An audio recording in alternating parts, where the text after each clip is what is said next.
Introduction to Ruth. As we read the broad, comprehensive biblical story of God at work in the world, most of us are entirely impressed. God speaking creation into being. God laying the foundation of the life of faith through great and definitive fathers and mothers. God saving a people out of a brutal slave existence and then forming them into lives of free and obedient love. God raising up leaders who direct and guide through the tangle of difficulties always involved in living joyfully and responsibly before God. Very impressive. So impressive, in fact, that many of us, while remaining impressed, we feel left out. Our unimpressive, very ordinary lives make us feel like outsiders to such a star-studded cast. We disqualify ourselves. Guilt or willfulness or accident makes a loophole, and we assume that what is true for everyone else is not true for us. We conclude that we are somehow, quote, just not religious and thus unfit to participate in the big story. And then we turn a page and we come on this small story of two widows and a farmer in their out-of-the-way village. The outsider, Ruth, was not born into the faith and felt no natural part of it, like many of us.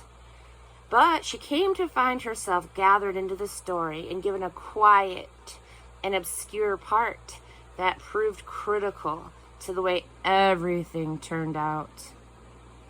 Scripture is a vast tapestry of God's creating, saving, and blessing ways in this world.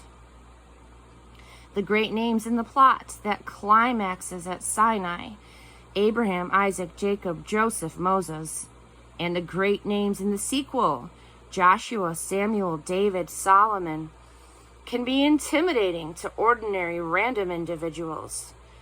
Surely there is no way that I can have any significant part on such a stage.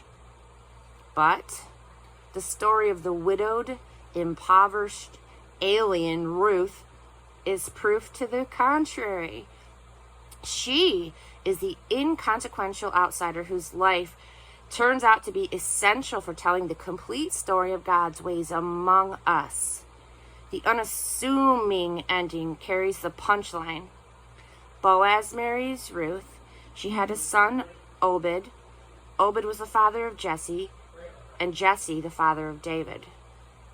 David, in its artful telling of this, quote, outsider widow, uprooted and obscure, who turns out to be the great-grandmother of David and the ancestor of Jesus. The book of Ruth makes it possible for each of us to understand ourselves, however ordinary or, quote, out of it, as irreplaceable in the full telling of God's story. We count, every last one of us, and what we do counts. Who's this from? The unknown author, a master of the short story, wrote sometime after the reign of David, Ruth's great-grandson. Ancient literature focused on men, especially powerful men, so it is extraordinary to get a tale from the point of view of two low-class women. Who's this to? It's for God's people who are living in the heady days of the United Kingdom of Israel. David was a hero. Life was good and had been good ever since David brought together quarreling factions and drove out invaders. It was an open secret that he wasn't a pure-blood Israelite. And that was awkward in a period where much was made of ethnic purity. The idea that an obscure immigrant woman played such a key role in God's story was unsettling, but necessary. When was this written? Around 1100 BC. About this time, the rich Mycenaean civilization in Greece, which built grand palaces and defeated Troy, collapsed. Climate change, social upheaval, and invasions were probably all to blame. The palaces were not rebuilt, and the population of Greece plummeted and stayed low for several hundred years. Among the invaders who settled there were sea peoples related to the Philistines.